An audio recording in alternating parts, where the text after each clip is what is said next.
करती हूँ आपका प्रोग्राम डिजिटल किसान में। जैसा कि आप जानते ही हैं कि इस प्रोग्राम का मकसद है हमारे सभी किसान भाई बहनों को डिजिटली साक्षर बनाना, ताकि हमारे किसान भाई बहन खुद को रख पाएं हर क्षेत्र में आगे और कहलाएं स्मार्ट और डिजिटल किसान। आपको स्मार्ट और डिजिटल किसान बनाने के लिए हम इस प्रोग्राम के जरिए आपको बताते हैं बैंकिंग और मनी इन्वेस्टमेंट के बारे में, साथ ही देते हैं आपको सरकारी योजनाओं की जानकारी। और इन सभी कामों को करने के लिए आपको किसी तरह की कोई भागदौड़ ना करनी पड़े, इसके लिए हम आपको बताते हैं इनका ऑनलाइन प्रोसेस। तो चलिए प्रोग्राम की शुरुआत करते हैं अपने पहले सेगमेंट अर्थनीति से और बताते हैं आपको क्या है हमारा आज का topic.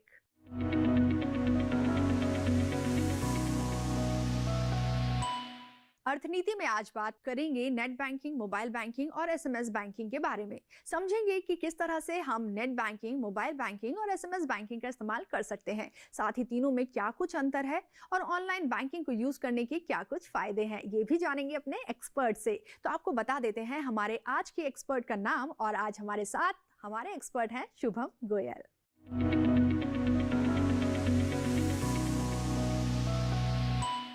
Hello and welcome to our show digital Kisan. Shubham ji, तो सबसे पहला सवाल यही कि नेट बैंकिंग, मोबाइल बैंकिंग और एसएमएस बैंकिंग है क्या? नेट बैंकिंग में हम इंटरनेट का यूज़ करते हैं।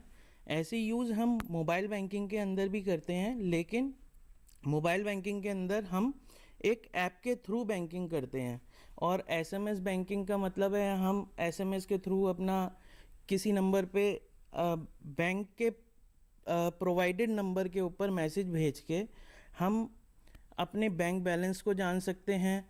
हम अपनी लास्ट जो भी 5 या 10 ट्रांजैक्शन है वो जान सकते हैं, या बैंक हमें इन्फॉर्मेशन भेजता है कि आपके अकाउंट में इतना पैसा आया है और आपके अकाउंट से इतना पैसा गया है।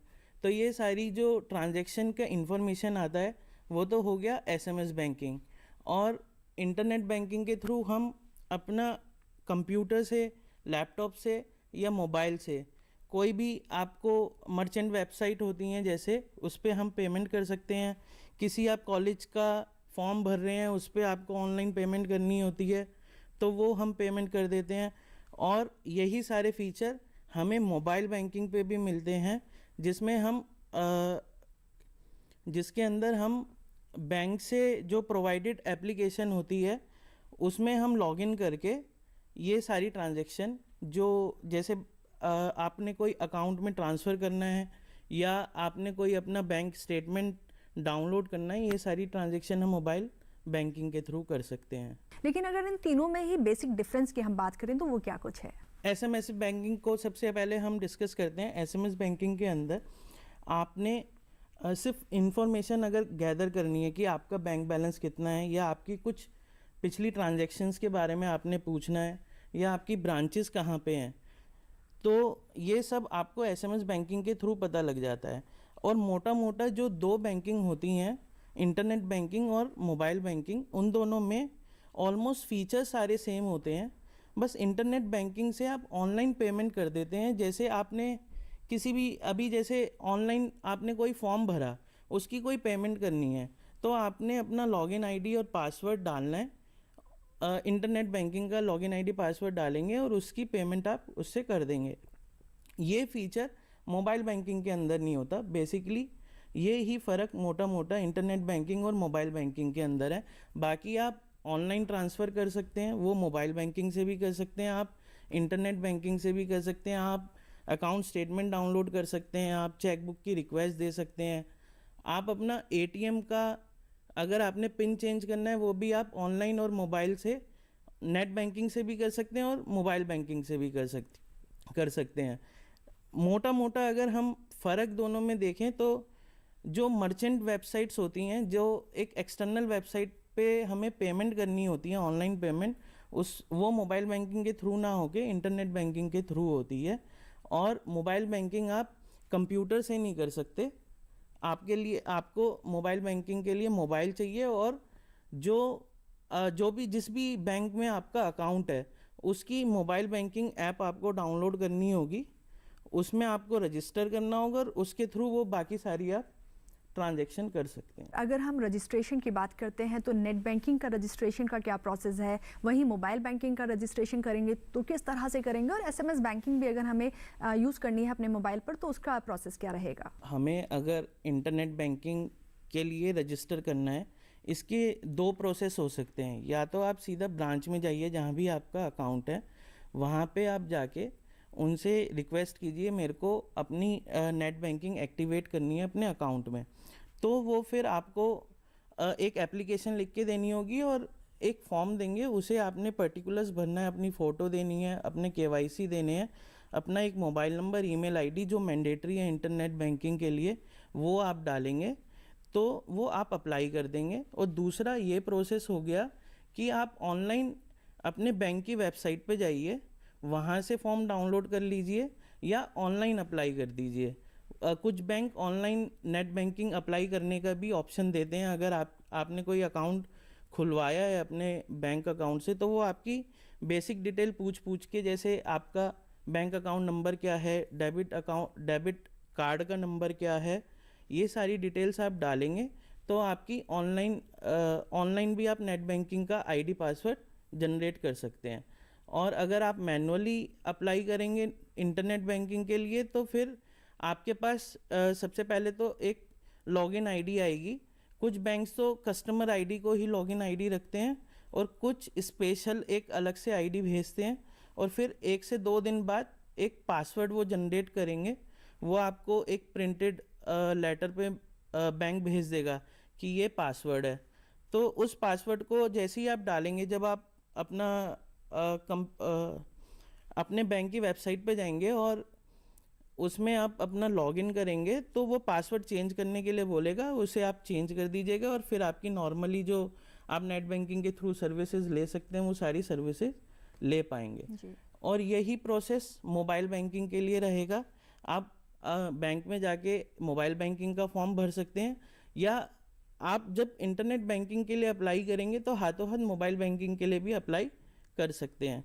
मोबाइल बैंकिंग के लिए दूसरा जो मेथड है वो ये होगा कि आपने अपने फ़ोन के अंदर प्ले स्टोर, या अगर आपके पास आईफोन है स्टोर पे जाके अपने बैंक की मोबाइल बैंकिंग ऐप डाउनलोड करनी है। जैसे एसबीआई के लिए एसबीआई की और पीएनबी के लिए पीएनबी वन ऐप होती है, वो आप डाउनलोड करेंगे।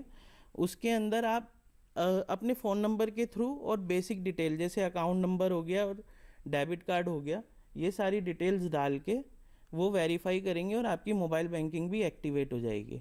एसएमएस बैंकिंग के लिए आप फॉर्म भरते हुए एक्टिवेट करते हैं कि हाँ मुझे ये सारी इन्फॉर्मेशन बैंक की इन्फॉर्मेशन अपने मोबाइल पे भी चाहिए होती है। तो जब भी आपके पास पैसा कहीं से भी ट्रांसफ़र हो रहा है या आपने कोई ट्रांजैक्शन करी है तो ओटीपी आ रहा है, तो वो भी एक एसएमएस बैंकिंग का ही पार्ट है। तो वो बेसिकली सारे बैंक में मैंडेटरी एसएमएस बैंकिंग रजिस्टर्ड होती है, जिसके वो क्वार्टरली या ईयरली चार्जेस भी लेते हैं। यानी एसएमएस बैंकिंग की जब हम बात करते हैं तो एक लिमिटेड प्रोसेस है जिसमें कि आप सारी चीज़ें नहीं कर पाते, लेकिन नेट बैंकिंग और मोबाइल बैंकिंग आपको एक प्रॉपर बैंकिंग मिलती है यहाँ पर। जी। एसएमएस बैंकिंग तो जस्ट एक इन्फॉर्मेशन के लिए हो जाता है, और इंटरनेट बैंकिंग और मोबाइल बैंकिंग से आप ट्रांजैक्शंस भी कर सकते हैं। जी। और अगर बात की जाए मोबाइल और इंटरनेट बैंकिंग की, तो आपके नज़रिए से दोनों में से ज़्यादा कन्वीनियंट ऑप्शन कौन सा है? पर्सन टू पर्सन डिपेंड करता है। कन्वीनियंस की अगर हम बात करें तो दोनों ही कन्वीनियंट है। अगर आपने मतलब मोबाइल आप इजीली ऑपरेट कर लेते हैं, तो मोबाइल आप कहीं भी बैठे बैठे मोबाइल से आप किसी को पैसे ट्रांसफ़र करने हैं वो कर सकते हैं, आपने अपनी स्टेटमेंट देखनी है वो देख सकते हैं। इंटरनेट बैंकिंग के लिए आपको स्पेशली पहले कंप्यूटर ऑन करेंगे या लैपटॉप ऑन करेंगे, तो उसमें आप लॉगिन आईडी पासवर्ड डालेंगे, फिर ओटीपी आएगा, वो ओटीपी डालेंगे, फिर वो सारी आप ट्रांजैक्शन कर सकते हैं। अगर कन्वीनियंस की बात करेंगे तो मोबाइल बैंकिंग थोड़ी ज़्यादा कन्वीनियंट हो जाती है, क्योंकि आप कभी भी कहीं भी बैठे बैठे उसे आप ऑपरेट कर सकते हैं। लेकिन अगर इंटरनेट बैंकिंग की बात करें उसमें हमें एक कंप्यूटर की ज़्यादा ज़रूरत होती है। तो यहाँ पर अभी हम नेट बैंकिंग और मोबाइल बैंकिंग के बारे में और भी बहुत कुछ जानेंगे, साथ ही डीमैट अकाउंट कैसे खोल सकते हैं आप नेट बैंकिंग और मोबाइल बैंकिंग के जरिए, वो भी जानेंगे।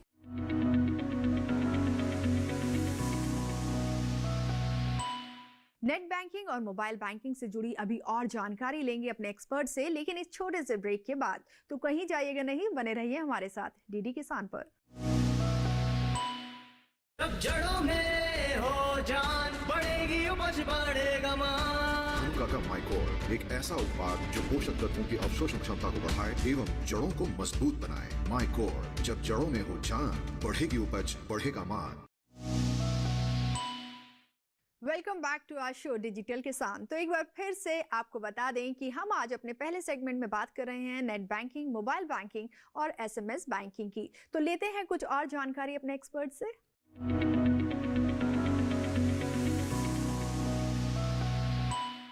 तो हम बात कर रहे थे नेट बैंकिंग और मोबाइल बैंकिंग की, तो हम आपसे ये भी जानना चाहेंगे कि नेट बैंकिंग में ऐसी कौन सी वो एडिशनल फैसिलिटीज़ हैं जो प्रोवाइड की जाती हैं।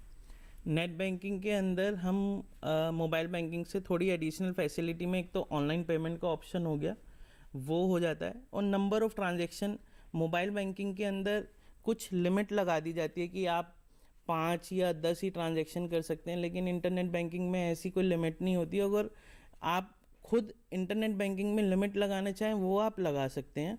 और कुछ बैंक्स अपने मोबाइल बैंकिंग के अंदर ये भी लिमिट रखते हैं कि आप मोबाइल से सिर्फ 2 लाख या 5 लाख की ट्रांजैक्शन कर सकते हैं।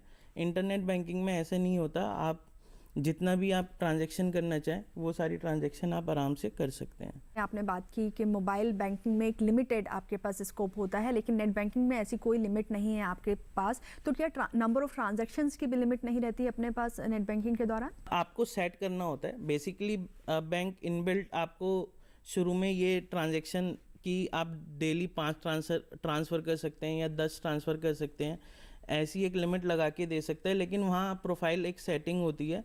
कोई भी नेट बैंकिंग में किसी भी बैंक की नेट बैंकिंग में जाएंगे आप, वहाँ पे आप सेटिंग में डाल सकते हैं कि नंबर ऑफ़ ट्रांजैक्शन कितनी करनी है मेरे को पूरे दिन में, या कितने रुपए की ट्रांजैक्शन मेरे को करनी है। जैसे 5 लाख, 10 लाख, 1 लाख, 2 लाख, जो भी आपको कन्वीनियंट लगता है या जो भी सेफ़ लगता है, आप उस हिसाब से अपनी ट्रांजैक्शन, अपनी लिमिट को डिफ़ाइन करके नंबर ऑफ़ ट्रांजैक्शन की और अमाउंट की, वो लिमिट को आप डिफ़ाइन कीजिए, उसके हिसाब से आप सारी ट्रांजैक्शन कर सकते हैं। तो शुभम जी, हम आपसे यहाँ पर जानना चाहेंगे, जब भी हम क्योंकि ऑनलाइन पेमेंट करते हैं तो थोड़ी सी सावधानी हमें बरतनी चाहिए, तो वो क्या कुछ सावधानियाँ हैं जो हमारे व्यूअर्स को नेट बैंकिंग और मोबाइल बैंकिंग के दौरान बरतनी है? सबसे पहली तो सावधानी कि जो आपका आईडी और पासवर्ड है वो किसी से शेयर नहीं कीजिए।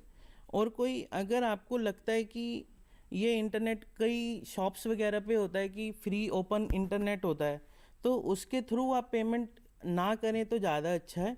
और तीसरा कि आपका जो सिस्टम है या मोबाइल है उसके अंदर एक प्रॉपर एंटीवायरस होना चाहिए, ताकि कोई मतलब कोई भी अगर फ्रॉड करना चाह रहा है या ऑनलाइन कैसे भी आपके कंप्यूटर को एक्सेस करना चाह रहा है तो वो उसे प्रिवेंट करता है कि आप वो अपना कोई मतलब कोड नहीं डाल पाएगा। आपकी जो भी इंफॉर्मेशन, जो भी आप आईडी पासवर्ड डाल रहे हैं तो उसे पहुंच नहीं पाएगी। तो ये 3 चीज़ों का आप ज़्यादा ध्यान रखिए। बाकी इंटरनेट और मोबाइल बैंकिंग आप बेझिझक कर सकते हैं। सावधानी बस यही रखनी है कि आईडी पासवर्ड आपको अपने पास ही रखना है, और कोई फ़ोन पे आपसे OTP मांग रहा है तो उसे शेयर ना कीजिए।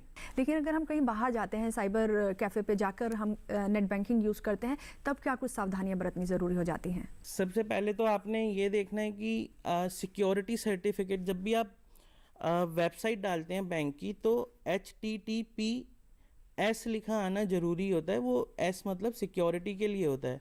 वो सर्टिफिकेट नहीं आ रहा है तो आप उस पर ट्रांजेक्शन ना कीजिए।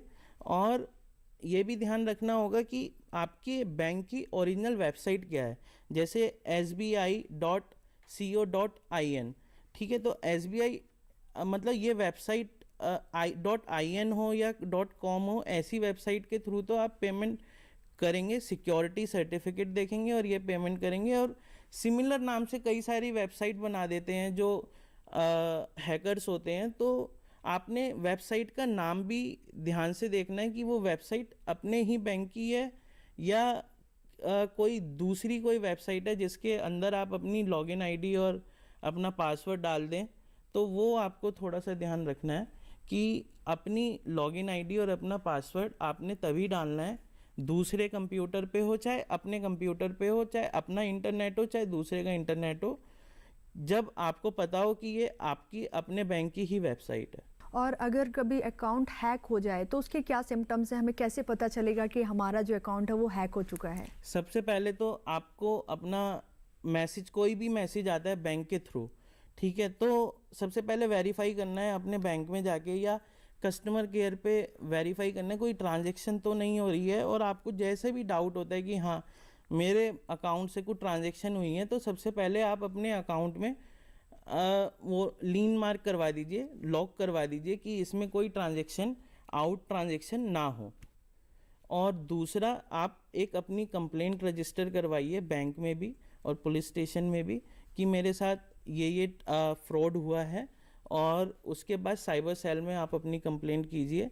तो जितना आप फॉलो अप करते रहेंगे अपने इस कंप्लेंट के लिए, उतनी जल्दी बेटर रिजल्ट आएगा। और सबसे पहले ये है कि जब जैसे ही पता लग गया आपको कि यहाँ आपको अकाउंट में कोई ना कोई फ्रॉडलेंट ट्रांजैक्शन हो रही हैं, तो ब्लॉक करवाना है सबसे पहले अपना डेबिट कार्ड भी और अपना अकाउंट भी। ऑनलाइन बैंकिंग करते समय आपको अलर्ट रहने की ज़रूरत है, डरने की बिल्कुल ज़रूरत नहीं है। और आज हमने जो जानकारी आपको दी है नेट बैंकिंग, मोबाइल बैंकिंग और एसएमएस बैंकिंग की, उम्मीद करते हैं आपको पसंद आई होगी। पसंद आई हो तो फीडबैक ज़रूर दीजिएगा।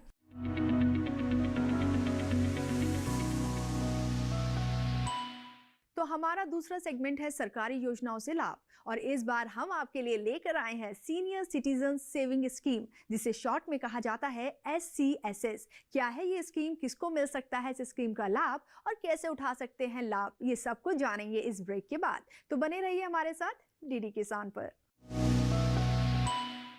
अब जड़ों में हो जान, बढ़ेगी उपज बढ़ेगा मान। का माइकोर एक ऐसा उत्पाद जो पोषक तत्वों की अवशोषण क्षमता को बढ़ाए एवं जड़ों को मजबूत बनाए। माइकोर, जब जड़ों में हो जान, बढ़ेगी उपज, बढ़ेगा मान। एक बार फिर स्वागत आपका हमारे प्रोग्राम डिजिटल किसान में। तो हम आ पहुंचे हैं अपने दूसरे और आखिरी सेगमेंट में, जिसमें बात होगी सीनियर सिटीजन सेविंग स्कीम की। तो बिना देर किए रुक करते हैं अपने एक्सपर्ट का। तो हम आप पहुंचे अपने दूसरे सेगमेंट में, और आज का हमारा जो टॉपिक है वो है सीनियर सिटीजन सेविंग स्कीम। तो हम यही आपसे पहला सवाल करेंगे कि आप हमारे व्यूअर्स को ये बता दें कि SCSS है क्या? Senior citizen saving scheme basically एक इन्वेस्टमेंट प्लान है जो 60 साल या उससे ऊपर के लोगों के लिए है। इसके अंदर आप एक बार पैसा लगाते हैं और क्वार्टरली आपको सरकार ब्याज देती रहती है। ये आप सेविंग स्कीम कहीं भी खोल सकते हैं, जैसे पोस्ट ऑफिस हो गया या किसी भी बैंक के अंदर। इसमें आप अपना पैसा डालिए एक बार और ब्याज आपको क्वार्टरली आपके 5 साल तक ब्याज आता रहेगा। कौन लोग इसके लिए एलिजिबल हैं, कौन लोग इसका लाभ ले सकते हैं? एलिजिबिलिटी क्राइटेरिया की बात की जाए तो क्या है वो? मेन एलिजिबिलिटी क्राइटेरिया है कि आपकी उम्र 60 साल या उससे ऊपर हो जानी चाहिए, तो आप अपने पैसे को इसमें इन्वेस्ट कर सकते हैं। दूसरा, अगर आपकी उम्र 55 साल या उससे ऊपर है और आपने वॉलंटरी रिटायरमेंट स्कीम ली है, आप वॉलंटरी रिटायर हुए हैं, तो आप इसके अंदर इन्वेस्ट कर सकते हैं। या आपकी उम्र 50 साल या उससे ज़्यादा है लेकिन आप डिफेंस में हैं, तो आप इसके अंदर इन्वेस्ट कर सकते हैं। लेकिन ये जो नीचे 2 कैटेगरी हैं, वॉलंटरी रिटायरमेंट वाली और डिफेंस पर्सन वाली, इनके लिए हमें ये देखना होगा कि जो मैक्सिमम लिमिट है वो आपकी रिटायरमेंट जो बेनिफिट्स होते हैं, जैसे ग्रेचुटी मिलती है, लीव एनकैशमेंट मिलती है, ये या मैक्सिमम जो लिमिट अभी स्कीम की 30 लाख है, वो विच एवर इज़ लोअर, आप उतना ही इन्वेस्ट कर सकते हैं। और अगर आपकी उम्र 60 साल या उससे ऊपर है तो इसमें रिटायरमेंट बेनिफिट वाली कोई लिमिट नहीं है, आप इसके अंदर 30 लाख रुपए तक की इन्वेस्टमेंट आराम से कर सकते हैं। आपने बताया कि इसमें क्वार्टरली जो है फिर वो मिलना शुरू हो जाता है, तो किस हिसाब से वो मिलना शुरू होता है, कितना इन्वेस्टमेंट पे कितना मिलता है?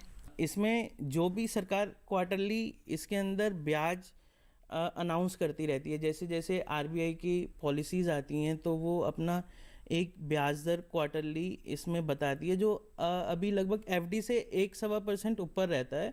तो क्वार्टरली जब आपने, जैसे सपोज आज मैं इन्वेस्ट करने जा रहा हूँ 30 लाख रुपए, आज इस क्वार्टर में जो भी ब्याज चल रहा होगा, लेट से अभी चल रहा होगा 8.2%, तो 8.2% के हिसाब से मेरा अगले 5 साल तक क्वार्टरली ब्याज आएगा। जब इसमें हर क्वार्टरली ब्याज चेंज नहीं होगा, लेकिन ये ब्याज उस क्वार्टर के हिसाब से मिलेगा जिस क्वार्टर में आपने अपनी इन्वेस्टमेंट करी है। कुछ ऐसे भी लोग होंगे कि इतना बड़ा अमाउंट इन्वेस्ट नहीं कर पाएंगे, तो उनके लिए मिनिमम लिमिट क्या रहेगी? इस सेविंग स्कीम की ये खास बात है, इसमें इन्वेस्टमेंट 1000 रुपये की मिनिमम होती है और मैक्सिमम 30 लाख होती है, और इन्वेस्टमेंट आपको इन मल्टीपल ऑफ 1000 करनी होती है। 1000, 2000, 20,000, आप कहें 21,500 तो वो नहीं होगी, 22,000 या 21,000 ऐसे आपको इन्वेस्ट करना पड़ेगा, और उस पर आपको क्वार्टरली ब्याज फिर आना चालू हो जाएगा। लेकिन अगर कोई पर्सन चाहे कि 5 साल बाद भी मैं इसको कैरी फॉरवर्ड करूं, आगे लेके जाऊं, तो उसके लिए क्या प्रोसेस है? इसके लिए हमारे पास ये प्रावधान होता है, अगर आपने 5 साल के लिए ये स्कीम करवा ली है और आप इसे फर्दर आप एक्सटेंड करना चाह रहे हैं, तो 5 साल से 6ठे साल के बीच में जो भी पीरियड होता है 1 साल का, उसके अंदर आपने एक्सटेंशन की रिक्वेस्ट करनी है, तो वो अकाउंट 3 साल के लिए और एक्सटेंड हो जाता है। इसमें बस ध्यान ये देना होगा कि जो 3 साल का जो ब्याज होगा वो ब्याज लगेगा 5वें साल पे, जो जब आपने एक्सटेंशन के लिए रिक्वेस्ट डाली है, जब आपका मैच्योर हुआ 5 साल के बाद, उस टाइम पे जो ब्याज चल रहा होगा उस हिसाब से वो आगे कैरी फॉरवर्ड होगा। भले वो कम भी हो सकता है, वो ज़्यादा भी हो सकता है। क्या अकाउंट ट्रांसफ़र की फैसिलिटी यहाँ पर दी जाती है?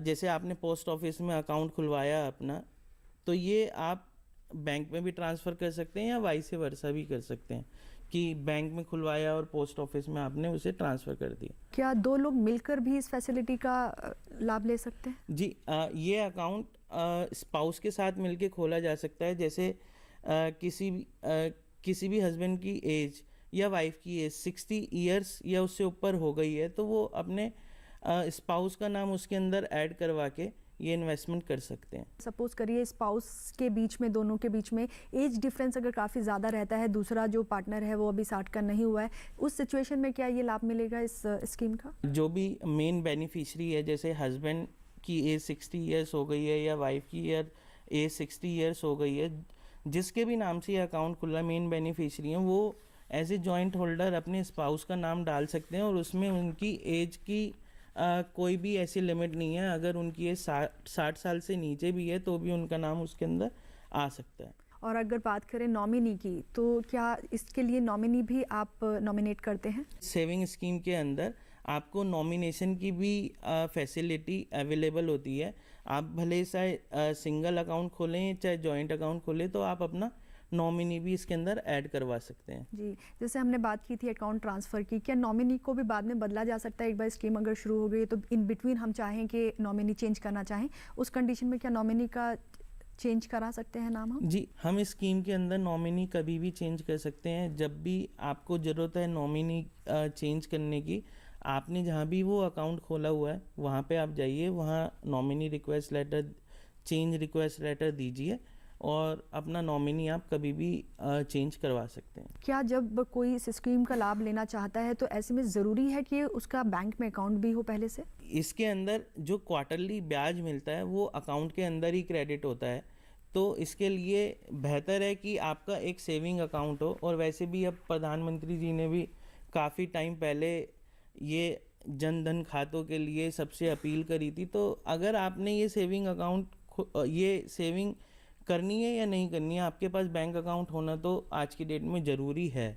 आप वो अकाउंट खुलवाइए, आप ये सेविंग कीजिए। अगर आप ये सेविंग करेंगे तो उसके अंदर वो क्रेडिट हो जाएगा ब्याज। तो शुभम जी, आपसे ये भी जानना चाहेंगे कि जब आप इस स्कीम का फ़ायदा उठाते हैं तो क्या इस स्कीम के बदले आपको टैक्स रिबेट भी दी जाती है? जब भी आप अपना इन्वेस्टमेंट करते हैं इस स्कीम के अंदर, तो एक इनकम टैक्स में धारा होती है 80C के अंदर आप इसका 1.5 लाख का बेनिफिट क्लेम कर सकते हैं। लेकिन जो इस पे ब्याज आपको क्वार्टरली मिलेगा वो टैक्सेबल होता है। तो जब आप अपनी आयकर की रिटर्न भरेंगे तो उसके अंदर उसे अदर सोर्स के अंदर टैक्सेबल इनकम में शो करेंगे, और उस पर टैक्स अगर बनता होगा तो वो आप टैक्स पे करेंगे उस पर। वैसे सीनियर सिटीजन के लिए एक 3 लाख रुपए की बेसिक एग्जम्पशन लिमिट होती है। अगर आपकी सारी इनकम 3 लाख से नीचे हैं तो उस पर कोई टैक्स नहीं बनेगा। और एक रीसेंट प्रावधान और है कि अगर आपकी 5 लाख तक इनकम होती है तो आपको टैक्स रिबेट भी मिलता है। तो सीनियर सिटीजन सेविंग स्कीम वाकई एक अच्छी स्कीम है जो आपको एक ऐसे स्टेज पर कि जब आप रिटायरमेंट के स्टेज पर होते हैं, रिटायर हो चुके होते हैं, उस टाइम पर आपको फाइनेंशियल इंडिपेंडेंसी देती है। शुभम जी, आप हमारे स्टूडियो में आए, हमारे प्रोग्राम में आए और हमारे व्यूअर्स को इतनी अच्छी जानकारी दी। Thank you so much. Thank you. दोस्तों, प्रोग्राम को लेकर आप अपना फीडबैक हमें ज़रूर भेजें। हमारी मेल आईडी है digital.agrikisan@gmail.com। साथ ही अगर कोई सुझाव या सवाल है तब भी आप हमें मिलकर अपना सुझाव या सवाल भेज सकते हैं। हम आगे भी आपके लिए बैंकिंग, मनी इन्वेस्टमेंट और सरकारी योजनाओं से जुड़ी जानकारी लेकर आते रहेंगे, क्योंकि यही जानकारी आपको बनाती है डिजिटल और स्मार्ट किसान। अगले हफ्ते कुछ और डिजिटल जानकारियों को लेकर हाजिर होंगे। तब तक के लिए मुझे दीजिए इजाज़त। नमस्कार।